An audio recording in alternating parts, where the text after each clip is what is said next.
Bonsoir, bienvenue dans cet épisode de Nostalgie Rondin, un épisode un peu particulier parce que nous n'allons pas parler d'une saison, mais de deux saisons, en l'occurrence les années Ricardo à la tête des Girondins. Et cette fois, je ne pourrai pas compter sur mon fidèle comparse Guillaume Boyer, et je vous présenterai tout seul ces deux années durant lesquelles Bordeaux a retrouvé des couleurs, on peut le dire. Donc on va commencer sans plus attendre par un peu de contexte, puisque Ricardo rejoint les Girondins en 2005, à l'été 2005. Il rejoint un club en grande difficulté, puisque les Girondins ont failli descendre en 2004-2005. Ils ont terminé 15e du championnat, après une série de matchs nuls et de défaites, qui les a fait peu à peu glisser dans les bas-fonds du classement. Donc Ricardo est nommé à la tête de l'équipe avec son adjoint Patrick Colter. Ricardo a déjà entraîné en France, puisqu'il a entraîné le Paris Saint-Germain de 96 à 98. Une expérience qui s'est plutôt bien passée, puisque à la tête du PSG, il a la première année terminé vice-champion de France, derrière Monaco. Atteint la finale de la Coupe des Coupes contre le Barça, finale perdue 1-0 sur un penalty de Ronaldo. Et la saison suivante, même s'il y a eu un parcours en Ligue des Champions très décevant, et notamment une défaite 5-1 contre le Bayern Munich, le Paris Saint-Germain s'est imposé dans les Coupes nationales, en Coupe de France face à Lens, et en finale de la Coupe de la Ligue contre Bordeaux. Un match dont on se souvient tous, un match magnifique, qui s'était conclu sur le score de 2-2, avec un magnifique but de Jean-Pierre Papin sur coup franc. Et Bordeaux avait malheureusement perdu au pénalty face à Paris, qui remportait là une nouvelle Coupe de la Ligue. Donc les dirigeants et Jean Le Trio font confiance à Ricardo pour redonner un peu de confiance et de l'allant à cette équipe des Girondins. Et Ricardo, quand il débarque, lors de la conférence de presse de présentation, déclare vouloir jouer un bon football avec Bordeaux. Donc on va voir s'il a réussi dans sa mission immédiatement. Il doit faire face à plusieurs départs au niveau de l'effectif, puisque Kamel Meriem, qui était arrivé au mercato hivernal 2002 et qui avait eu un début prometteur, mais qui n'avait pas pu confirmer par la suite, et qui était parti ensuite en prêt à Marseille, avec qui il avait atteint la finale de la Coupe de l'UEFA contre Valence. Meriem décide de s'en aller et rejoint l'AS Monaco pour 6 millions d'euros. Albert Hierra, jeune ailier espagnol et actuel entraîneur des Girondins, quitte lui aussi le club pour l'Espagne. Il rejoint l'Espagnol Barcelone pour 4 millions 5 euros. On a également le départ de Mihaïlis Kapsis, le défenseur central grec qui avait remporté l'Euro 2004 avec la Grèce. Ça avait été la surprise monumentale, puisqu'on pensait tous que le Portugal, pays hôte, ou la France, voire les Pays-Bas et la République tchèque avaient des équipes très très costaudes. On pensait plutôt que ce seraient ces équipes-là qui allaient remporter l'Euro. Eh bien non, c'était la Grèce, entraînée par son entraîneur allemand Otto Rehhagel, un entraîneur très défensif, mais sa tactique avait réussi et permis aux Hélènes, comme on dit, de remporter ce titre. Donc Capsis s'en va, et pour compenser ses départs et pour apporter un peu plus de solidité à une équipe, comme on l'a dit, qui a terminé 15e la saison précédente et qui manque de confiance,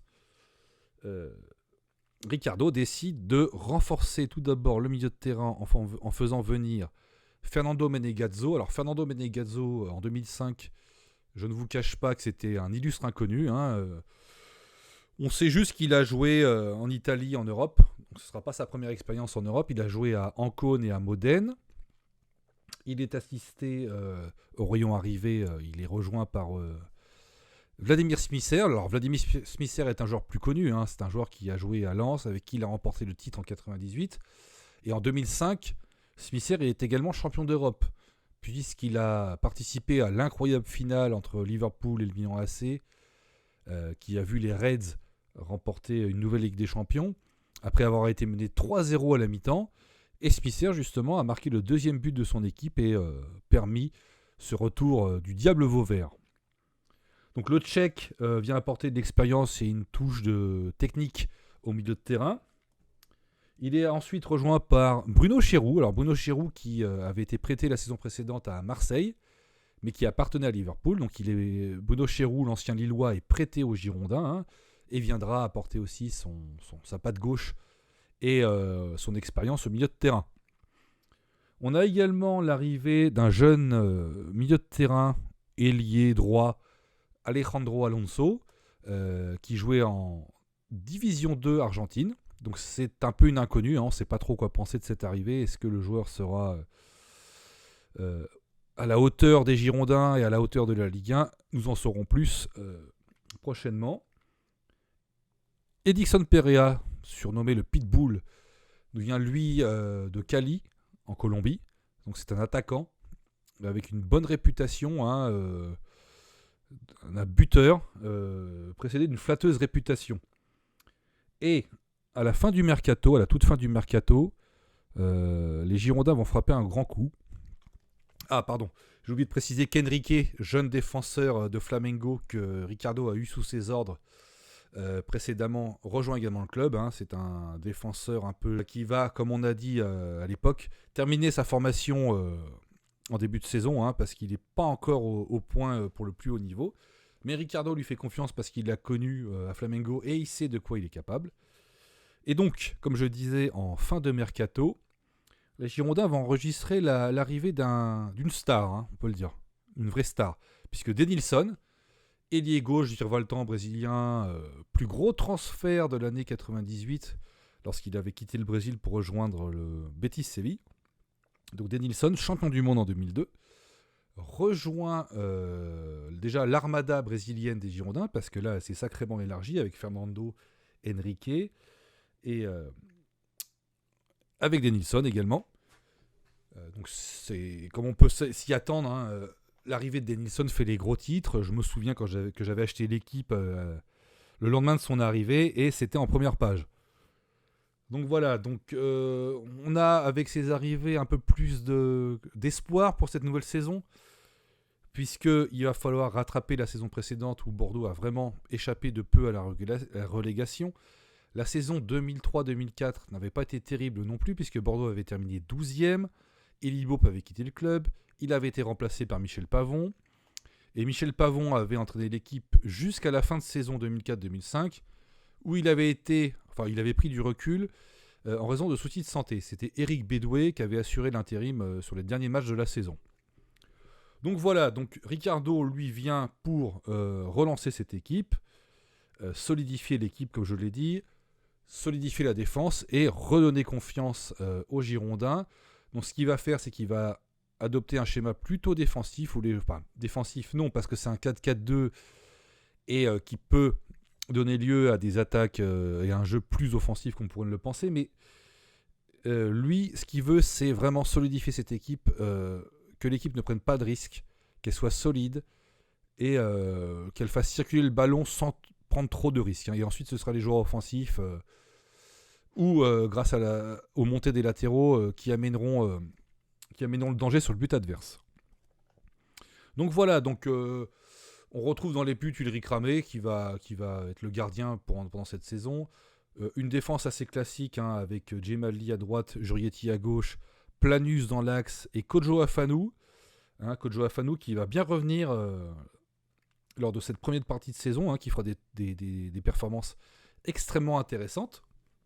Au milieu de terrain, on aura Rio Mavuba, donc jeune joueur formé au club, milieu de terrain infatigable, capable de récupérer et de colmater les brèches. C'est vraiment un joueur super que j'adorais personnellement, qui était vraiment un joueur qui se battait, qui avait une grosse activité et puis qui vraiment faisait plaisir à voir. C'était l'enfant du club, formé au club, et puis il était international français également. Il avait été lancé par Raymond Domenech, qui, avec son discernement légendaire, l'avait lancé, n'avait rien trouvé de mieux que de le lancer pour un match important face à l'Irlande, au Stade de France. Et malheureusement, Mavuba avait connu des difficultés face à des joueurs plus aguerris comme Roy Keane. Mais il avait réussi à se ressaisir par la suite en championnat, et là, il constituera un milieu de terrain important pour les Girondins. Donc sur le côté droit, en début de saison, on a Julien Faubert. Julien Faubert qui est arrivé la saison précédente, qui est un joueur prometteur, rapide, puissant, qui est défenseur central de formation, mais qui, en raison de sa grande vitesse, va être repositionné sur le côté droit de la défense, puis au milieu de terrain. Donc là, il va démarrer milieu de terrain. À gauche, on a Vladis Smisser, qui débute la saison avant l'arrivée de Denilson. Donc Smisser qui va apporter son expérience et puis sa science du jeu. Et devant, on a Marwan Chamakh et Jean-Claude Darcheville. Jean-Claude Darcheville qui revient d'une blessure au genou contractée en 2004, qui a connu une saison précédente assez difficile et qui a à cœur de se relancer. Donc, avec ces joueurs titulaires, il va y avoir un petit peu de rotation puisque Bruno Chéroux va souvent jouer. Enrique va être amené à jouer davantage en seconde partie de saison.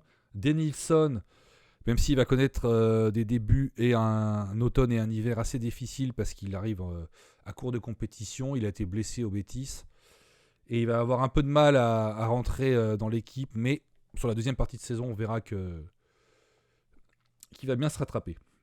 Voilà. Donc les Girondins débutent la saison, comme la saison précédente, d'ailleurs c'est marrant, par un déplacement sur la pelouse de l'Olympique de Marseille. Donc l'Olympique de Marseille avait battu la saison dernière les Girondins 1-0 sur un but magnifique de Laurent Batles. Et là, Marseille se présente avec une équipe renforcée par Franck Ribéry, Sabri Lamouchi et des joueurs, pardon je rigole, mais des joueurs qui ne vont pas laisser un souvenir impérissable aux supporters marseillais, comme Andrés Mendoza, dit le Condor, en un seul mot je précise, et l'incroyable Jiménez, qui marquera un but et puis s'en ira. Voilà, donc les Girondins débarquent sur la pelouse du Vélodrome avec l'intention de s'imposer. C'est Ricardo qui l'a dit juste avant le match, lors de la conférence de presse. Il a dit on va à Marseille pour gagner.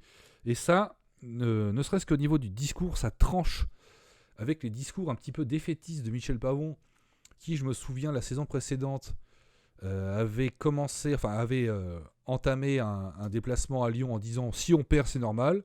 Bon, résultat, Bordeaux avait pris une branlée 5-1. Et la saison précédente aussi, et Bordeaux s'était pris une branlée 3-0. Donc là, lui, Ricardo, il dit on va à Marseille pour gagner. Et c'est un changement dans l'ambition bordelaise, parce que ça change et ça tranche avec leurs ambitions petits bras qu'on a pu constater les saisons précédentes. Et Bordeaux va faire forte impression puisque les Girondins vont s'imposer 2-0 grâce à des buts de Faubert et Ducasse et vont lancer parfaitement cette saison 2005-2006. Ensuite, ce qu'on va constater, c'est que les Girondins vont soit obtenir le match nul, soit s'imposer sur la plus petite démarche. On a beaucoup de victoires 1-0, notamment contre Nancy lors de la 10e journée, notamment contre Monaco, grâce à un but de Bruno Chéroux sur coup franc lors de la 4e journée. Et va enchaîner victoire à domicile et match nul à l'extérieur. Voilà. Il y aura à la 7e journée un match contre Lyon. Alors ça, c'est un match qui, je pense, est resté en travers de la gorge de bon nombre, si ce n'est de tous les supporters girondins, puisque Bordeaux ouvre le score par Smisser en première mi-temps. Bordeaux doit bénéficier, et je ne vous mens pas, Bordeaux doit bénéficier de 3 pénaltys, mais Monsieur Derrien, à chaque fois, ne bronche pas et ne siffle rien. Il y a 2 mains de Chris dans la surface et une autre main de Thiago, je crois, qui ne sont pas sifflées. Et malheureusement, Wiltord égalisera en deuxième mi-temps. Et les Bordelais devront se contenter du match nul. A noter lors de ce match la prestation assez encourageante de Denilson, qui fera étalage de sa technique et qui laissera entrevoir qu'il a de beaux restes, même si ces restes vont tarder à se mettre en évidence. Il faudra attendre la seconde partie de saison.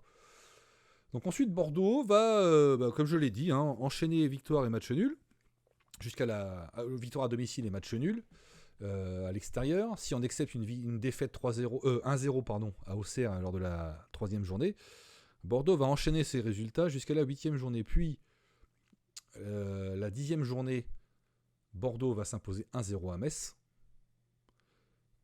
concéder le nul face à Sochaux et concéder le nul à Toulouse. Toulouse, une équipe qui n'avait pas réussi aux Girondins les 2 saisons précédentes, enfin depuis la remontée en Ligue 1 des Violets. Donc là, ils obtiennent un match nul encourageant sur la pelouse du stadium grâce à un très beau coup franc de Juan Pablo Francia, qui lui aussi, pardon, j'ai oublié de le préciser, lui aussi aura son mot à dire dans le turnover au niveau offensif. Voilà, donc Bordeaux va enchaîner encore une fois victoire à domicile et bon résultat à l'extérieur, puisqu'ils vont s'imposer 1-0 à Nice. Et jusqu'à la 15e journée, ils vont réaliser des prestations encourageantes, mais ils vont connaître un coup d'arrêt lors de la réception du Paris Saint-Germain lors de la 15e journée, puisque l'ancien club de Ricardo s'imposera 2-0. Et on notera d'ailleurs une tactique assez intéressante de Laurent Fournier, l'entraîneur du Paris Saint-Germain, qui, sachant que Julien Faubert était très craint par ses adversaires, va lui mettre un joueur aussi rapide que lui, à savoir Bernard Mendy. Donc il fera jouer Bernard Mendy côté gauche pour empêcher le milieu droit bordelais de trop mettre en difficulté son équipe. Et ça sera réussi. Ensuite, les Girondins réagissent à Saint-Etienne en obtenant un point du match nul, grâce à une frappe magnifique de Julien Faubert, puis s'imposent 1-0 contre Lille, grâce à une frappe magnifique, également lointaine de Fernando, s'inclineront 1-0 au Mans, et joueront à 10 une bonne partie de la période, du match, suite à l'expulsion de Fernando, concéderont 2 matchs nuls, 0-0 contre Nantes et 0-0 à Nancy, puis vont entamer une deuxième partie de saison absolument magnifique, puisque après s'être imposé 1-0 en toute fin de match grâce à un but d'Alejandro Alonso contre Auxerre, les Girondins vont s'imposer 1-0 à Monaco grâce à un but, le premier but de Denilson en championnat. Et Monaco qui était une équipe assez impressionnante au niveau offensif, puisqu'elle comptait dans ses rangs Marco Di Vaio, qui était un joueur italien, international italien, et Christian Vieri, la terreur du football italien de la fin des années 90, qui avait fini meilleur buteur de la Liga en Espagne avec l'Atlético Madrid, qui a joué à l'Inter, qui a joué à la Lazio, avec qui il a remporté une Coupe d'Europe, et qui l'a joué au Milan AC. Et Bordeaux réussit à s'imposer, à tenir bon contre cette équipe offensive et dangereuse de Monaco. Et ensuite, Bordeaux enchaînera par 2 victoires, 2-1 contre Strasbourg et 1-0 contre Lens, décrochera le point du match nul sur la pelouse gelée de Lyon, en résistant bien aux offensives lyonnaises. Lyon, qui était l'ogre de la Ligue 1, qui restait sur plusieurs titres de champion de France d'affilée. Et lors de ce match, Bordeaux tiendra bon. Bordeaux concédera des occasions et une barre transversale, mais Bordeaux tiendra bon. Et si on regarde le bilan face à Lyon, c'est Bordeaux est invaincu et prend 2 points.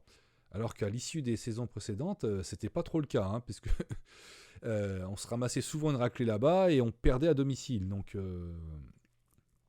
c'est un excellent changement, une excellente progression. Ensuite, Bordeaux s'impose 2-0 à Rennes, 2-0 à Ajaccio, concède le match nul 3-3 face à Metz, s'impose 3-0 à Sochaux, 2-0 contre Toulouse, concède le nul face à 3 et s'impose 1-0 face à Nice. Donc on constate un enchaînement de résultats positifs assez impressionnant entre la 21e et la 32e journée.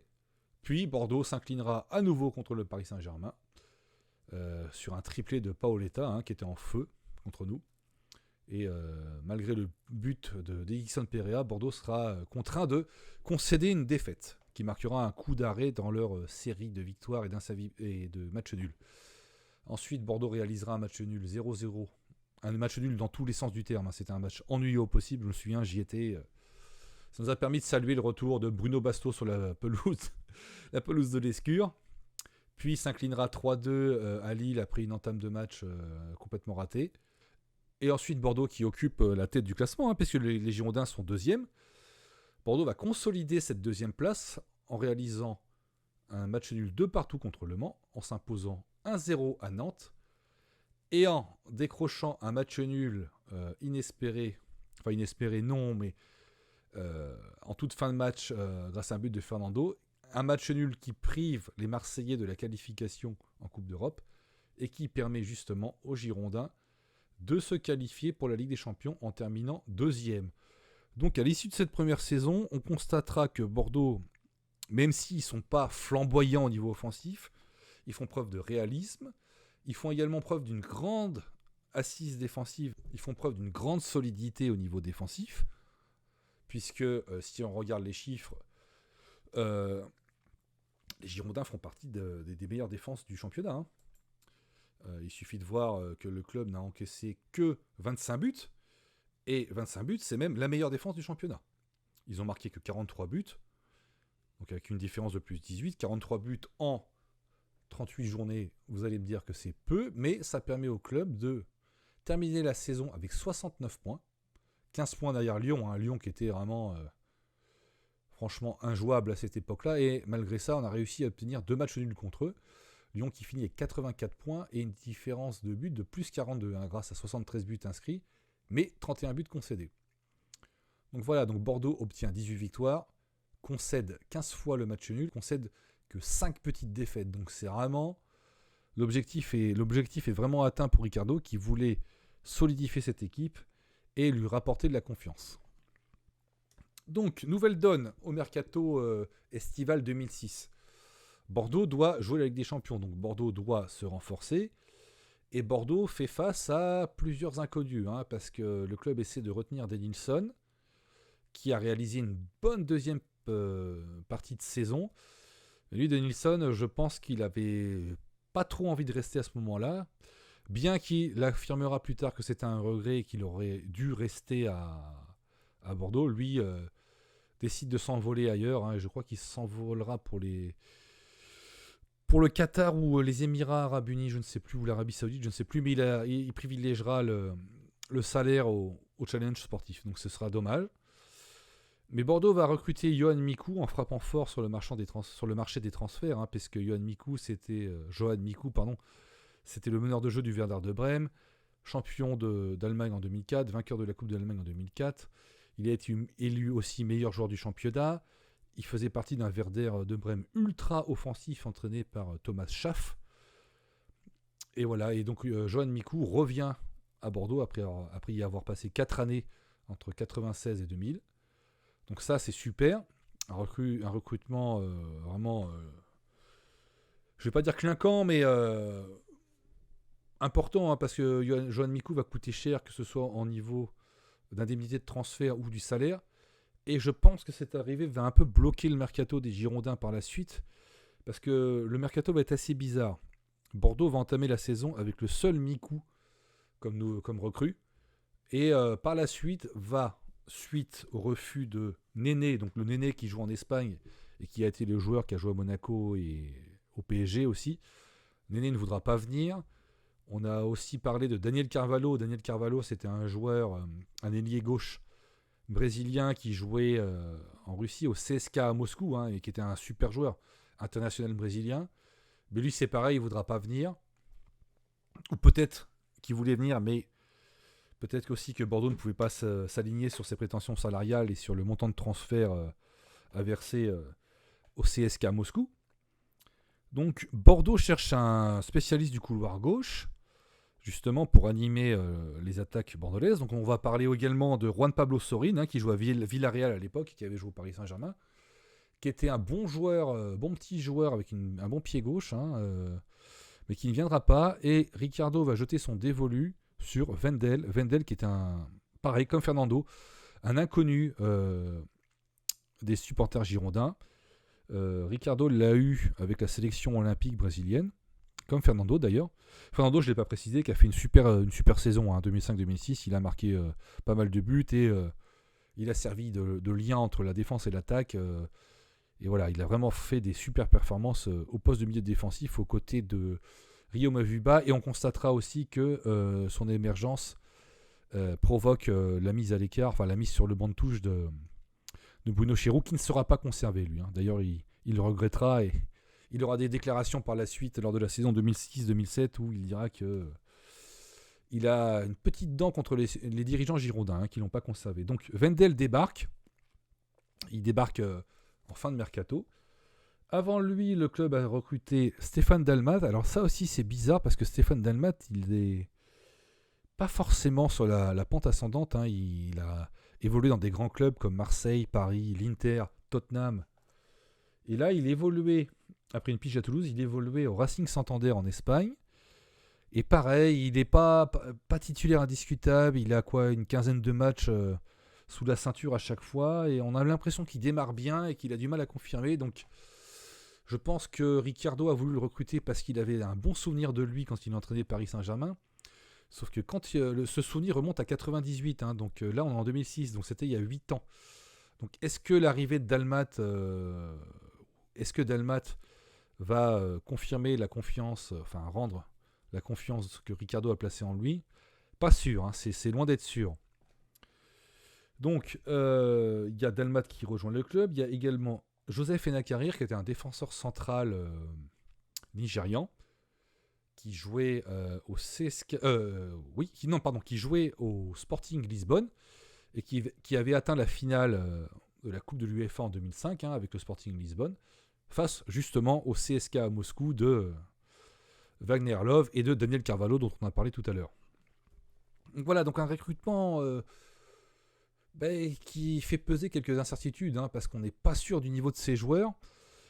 Hormis Johan Mikou qui débarque en tant que star, on ne sait pas ce que Wendel, Enakarir et Dalmat vont nous apporter. Donc, petite incertitude, même si Bordeaux entame la saison par une victoire 2-0 contre Toulouse. C'est un but de Faubert. D'ailleurs, Faubert qui sera en feu dans ce début de saison. D'ailleurs, qui lui valoir ses performances lui vaudront d'être appelé en équipe de France contre la Bosnie. Et lors de laquelle il marquera un but, le seul but d'ailleurs de la rencontre, qui permettra à l'équipe de France de s'imposer 1-0. Voilà, l'équipe de France qui a en 2006 atteint la finale de la Coupe du Monde et qui est un peu en reconstruction parce que Zidane a pris sa retraite et dans les postes offensifs, il va falloir trouver d'autres joueurs. Donc voilà, donc Bordeaux s'impose 2-0 contre Toulouse, va gagner 1-0 contre Lorient le promu grâce à un but de Johan Mikou. Et ensuite, Bordeaux ne va pas confirmer ce bon départ puisqu'ils vont s'incliner 2-1 contre Lyon après avoir ouvert le score par Faubert encore une fois. Ils vont s'incliner 3-0 à Lille avec une performance étonnante et époustouflante de ce joueur nigérian qui s'appelait Peter Odemwingie. Voilà, donc Bordeaux, comment dire, mais sera pas à la hauteur et sera mené 2-0 à la mi-temps et 3-0 au bout d'une heure de jeu. Donc voilà, une entame ratée. Et on va voir rapidement que Bordeaux n'aura pas la même mainmise sur les matchs que la saison précédente et ne sera pas aussi solide. Donc lors de la 5e journée, Bordeaux reçoit Nice et c'est à cette occasion Wendel dispute son premier match. D'ailleurs, l'évocation de son nom par le speaker à l'annonce des équipes suscite quelques sifflets. Alors, je pense pas que les supporters en avaient personnellement en voulaient personnellement à Wendel. C'est plus le fait qu'on nous a fait miroiter des noms ronflants pour renforcer les Bordelais et le fait qu'on se soit retrouvé avec Wendel qui était justement un joueur inconnu. C'est plus par rapport à ça que les supporters grondent que par rapport à la présence de Wendel dans l'effectif. Et d'ailleurs, Wendel va vite les faire taire puisqu'il va marquer un but à la 44e minute et permettre à son équipe de mener 2-1 à la mi-temps. Et Bordeaux s'imposera 3-2 au final contre Nice. Ensuite, Bordeaux se déplace à Marseille. Donc un calendrier pas facile puisque les Girondins affrontent Lyon, Lille, Nice et Marseille lors des 6 premières journées. Donc pareil, ce match mettra en lumière les carences défensives et la fébrilité des Girondins, puisqu'ils vont s'incliner 2-1 sur un but de Michael Pagis, qui avait fait un grand match d'ailleurs lors de ce match-là.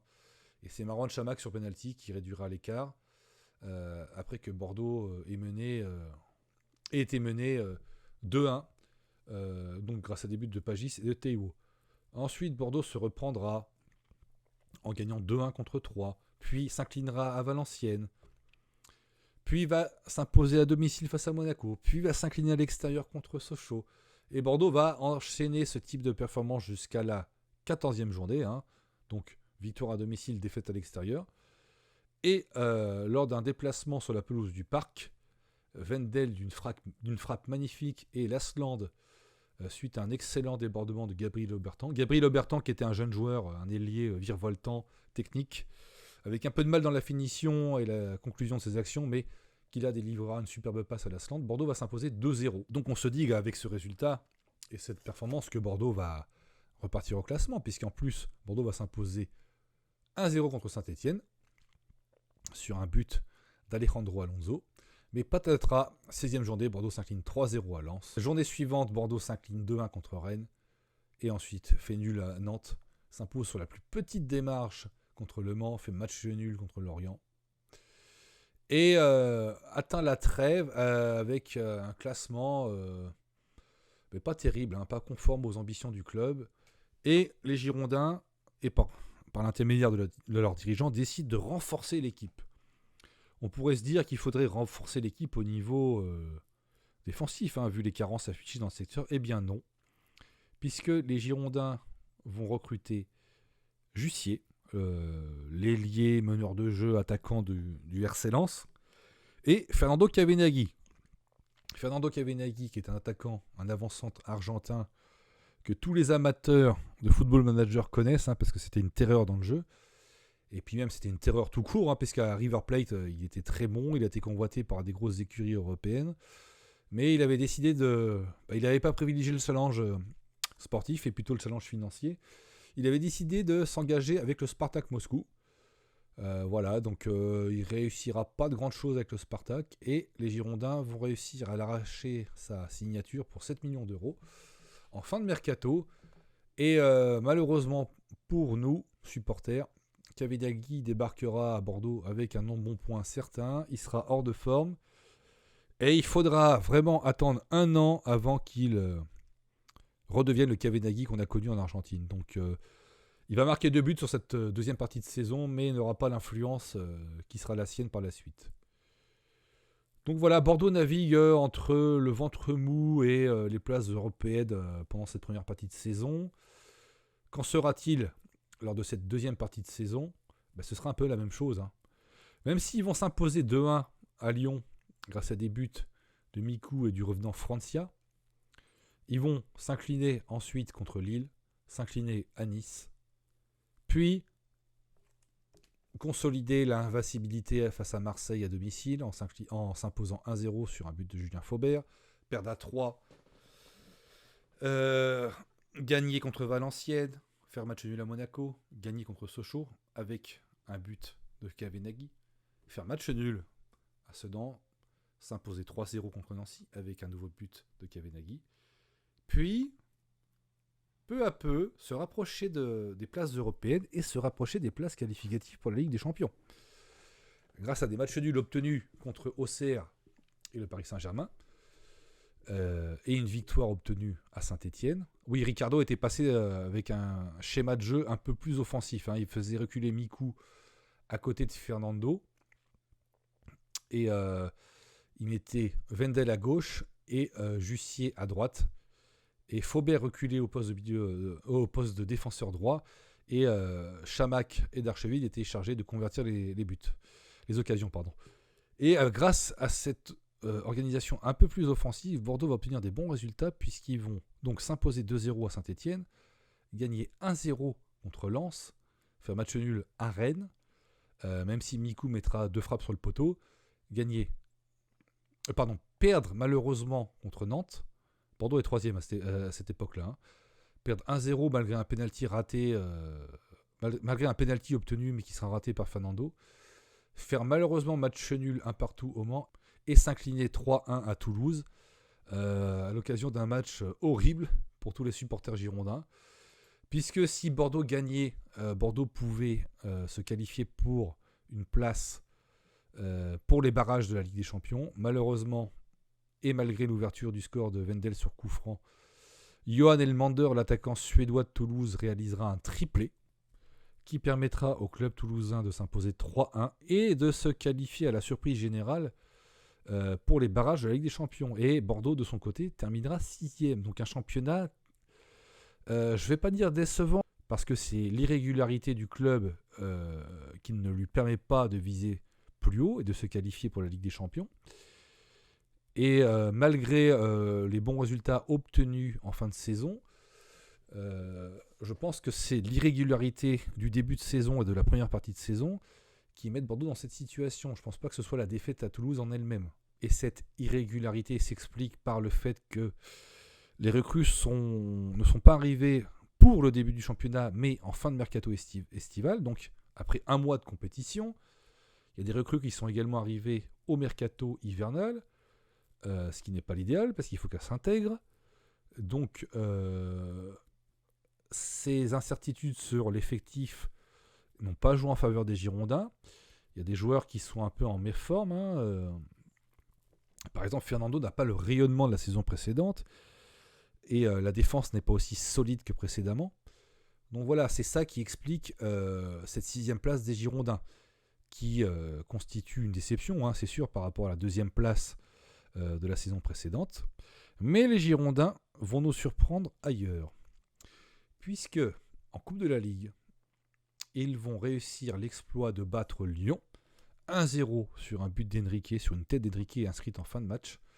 Et les Lyonnais, même s'ils auront dominé la rencontre de la tête et des épaules, n'auront jamais réussi à prendre à défaut Ulrich Ramé et la défense bordelaise. Et là, on peut dire que les Girondins, sur ce match-là, ont parfaitement défendu. Et d'ailleurs, c'est pas un hasard si Bordeaux gagne contre Lyon, parce que les Girondins s'étaient déjà imposés 2-1 à Gerland au mois de janvier, sous la neige. Donc, je pense que Ricardo savait comment prendre cette équipe de Lyon et savait comment contrecarrer leurs offensives. Voilà. Il faut également parler de la Coupe d'Europe lors de cette saison 2006-2007, puisque Bordeaux s'est qualifié, donc, comme on l'a dit, lors de la saison précédente pour la Ligue des Champions. Donc Bordeaux est tombé dans un groupe avec Galatasaray, le PSV Eindhoven et Liverpool. Donc, on se dit que, si on est tout à fait honnête, Bordeaux peut ambitionner la qualification en tour suivant, parce que le PSV, c'est pas le PSV de 2005, c'est pas le PSV entraîné par Gus Hiddink, avec Van Bommel, Park, Venegorov, Esseling, Philippe Cocu, Vogel, Alex, le défenseur qui a joué à Chelsea et au Paris Saint-Germain par la suite. C'est un PSV Eindhoven un peu moins clinquant, j'ai envie de dire, même s'il possède toujours des bons joueurs, comme justement Alex qui est prêté une nouvelle fois par Chelsea, Timmy Simons, un joueur belge qui avait été élu soulier d'or, Edison Mendes qui était un milieu de terrain, je crois, sud-américain, qui était un bon petit joueur, mais c'est pas l'équipe du PSV précédent. Donc Bordeaux, après avoir concédé le nul 0-0 lors de la première journée sur la pelouse de Galatasaray, Bordeaux s'incline 2 fois 1-0 contre le PSV, sur un but de Mika Verinen, et 1-0 contre Liverpool, sur un but de Peter Crouch, l'immense Peter Crouch, qui avait réussi à reprendre de la tête un corner. Donc là, les choses sont bien mal embarquées. 2 défaites et un match nul lors des 3 premiers matchs. Donc Bordeaux doit à tout prix obtenir un résultat sur la pelouse de Liverpool pour espérer se qualifier pour le tour suivant. Malheureusement, les Girondins vont s'incliner 3-0 sur 2 buts de Luis Garcia et sur un but de Steven Gerrard. Fernando, pour un coup de tête stupide asséné à John Arnerizeux, sera expulsé. Et on peut voir dans cette composition d'équipe que Ricardo commence à faire des choix et à privilégier certains joueurs par rapport à d'autres. On note les présences de Florian Marange, de Gérald Cid, qui sont des joueurs formés au club, qui ne sont des bons petits joueurs de club, mais qui sont plutôt des joueurs de complément et pas des joueurs titulaires. On a Pierre Ducasse aussi qui est souvent titularisé en lieu et place de Mavuba. Voilà, donc c'est un peu étrange de la part de Ricardo, mais je pense qu'il avait ses raisons. Et peut-être que Mavuba n'était peut-être pas au niveau. D'ailleurs, il quittera le club, Mavuba, à l'issue de la saison 2006-2007. Voilà. Donc, Bordeaux s'incline 3-0. Et là, à partir de la 5e journée, Bordeaux n'a plus qu'un objectif en tête, c'est de se qualifier pour la Coupe de l'UEFA, puisque le 3e de la phase de poule, tous les 3e de la phase de poule de Ligue des Champions sont reversés en Coupe de l'UEFA. Donc Bordeaux va, à l'issue d'un match assez emballant contre Galatasaray, croire un peu plus à cet objectif, puisque Alonso, Lasland et Faubert, Lasland d'ailleurs qui disputera un match, son dernier match avant de se faire opérer, il avait dit qu'il devait bien ça au club, Il a dit « Je me fais opérer après le match contre Galatasaray et je vais aider les Girondins à se qualifier pour la Coupe de l'UEFA. » Donc il fera un super match et permettra aux Girondins de s'imposer 3-1 contre cette équipe de Galatasaray où, comme souvent, figurent des vieilles gloires comme Mondragon, Rigobert Song, Hassan Sass, Inamoto qui avait joué à Arsenal, Hakan Şükür, bien sûr, attaquant légendaire turc, et puis Arda Turan qui était la petite pépite du football turc. Donc Bordeaux s'imposera 3-1 et puis consolidera sa qualification lors de la dernière journée. Donc la dernière journée, c'est un peu des matchs qui comptent pour du beurre pour les équipes qualifiées, puisque Eindhoven est déjà qualifié pour le tour suivant de la Ligue des Champions. Et Bordeaux s'imposera 3-1 grâce à des buts de Faubert, Dalmat et d'Archeville. D'ailleurs, je vous conseille le but de Dalmat qui réalisera sa seule prouesse sous le maillot marine et blanc, puisqu'il dribblera 3 joueurs et inscrira le deuxième but de son équipe d'un lob sur l'immense goal Gomez.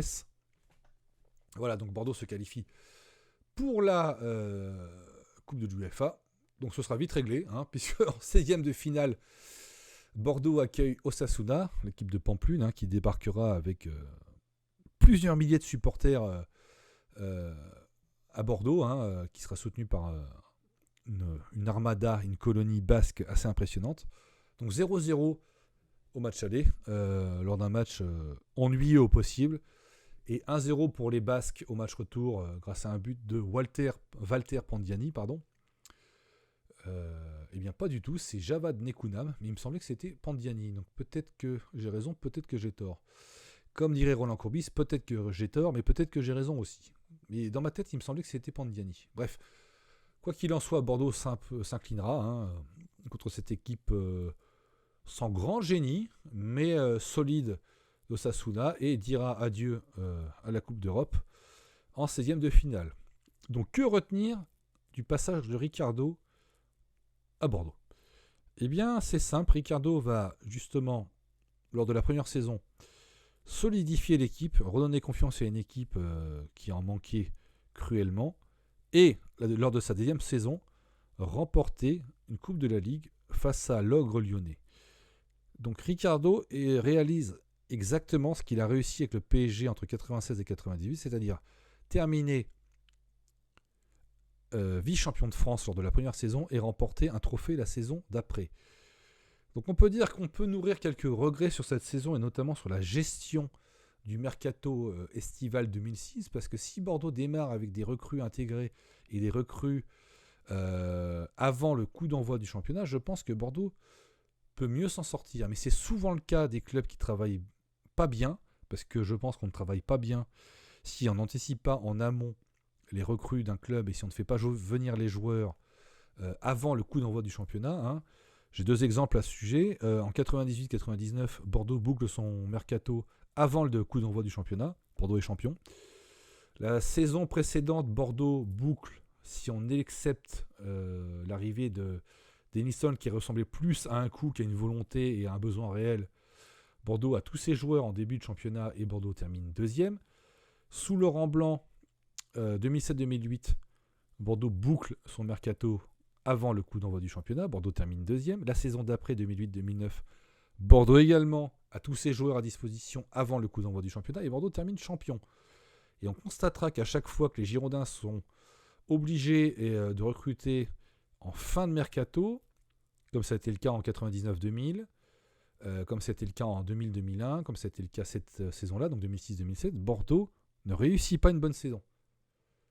Enfin, ne réussit pas une bonne saison, c'est une façon de parler, ne réussit pas à atteindre des objectifs qui auraient pu être les siens, à savoir une qualification en Ligue des Champions.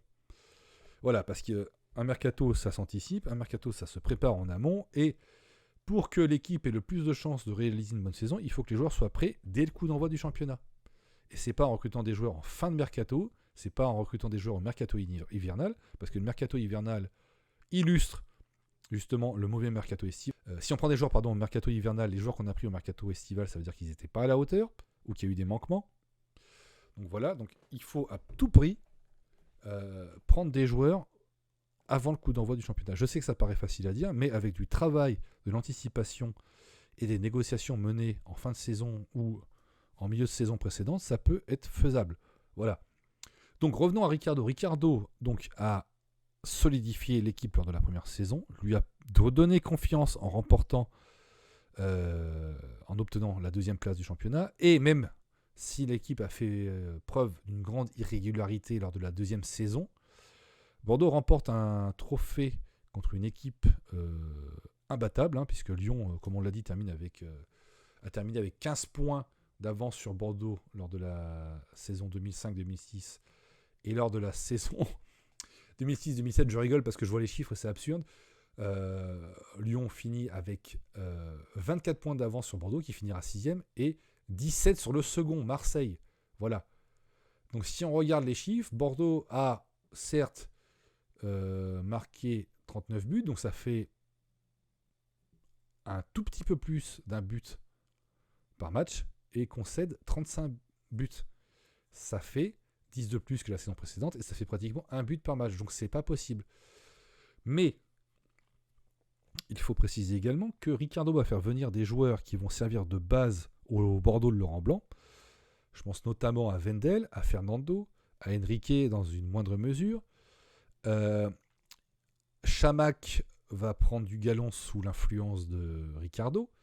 Ricardo, oui, donc va faire venir des joueurs importants et qui vont être importants pour les Girondins pour la suite. Donc les joueurs brésiliens dont on a parlé, Jussier également, Kavenaghi également, qui jouera un grand rôle lors de la 2e place de Laurent Blanc en 2007-2008 et qui marquera 13 buts quand même en 2008-2009 quand le club sera champion. Donc ce n'est pas rien. Donc Ricardo va faire venir ses joueurs, Ricardo va apporter un savoir-faire et un peu plus d'exigence au niveau des joueurs qui ne seront pas surpris et qui ne seront pas désorientés quand Laurent Blanc, exigeant lui aussi, arrivera ensuite. Donc il faut tirer un grand coup de chapeau à Ricardo qui a réussi à relancer le club en terminant 2e la première saison, en remportant un trophée contre un ogre au niveau national lors de la 2e saison. Et fort de ces succès, Bordeaux va entamer l'ère Laurent Blanc sur des bases solides, même si j'insiste, Blanc bénéficiera pas des mêmes conditions, puisque Blanc va arriver, il va gueuler de suite en disant qu'il va falloir investir, et Bordeaux va pouvoir compter sur les départs de Faubert et Mavuba pour avoir une manne financière pour recruter ensuite. Mais Ricardo va ramener un certain ordre et une certaine exigence aux Girondins, et c'est ça qui va permettre en partie au club scapulaire de réussir de très belles saisons sous Laurent Blanc et de connaître des succès, les succès que l'on connaît tous. Donc voilà. Merci Ricardo.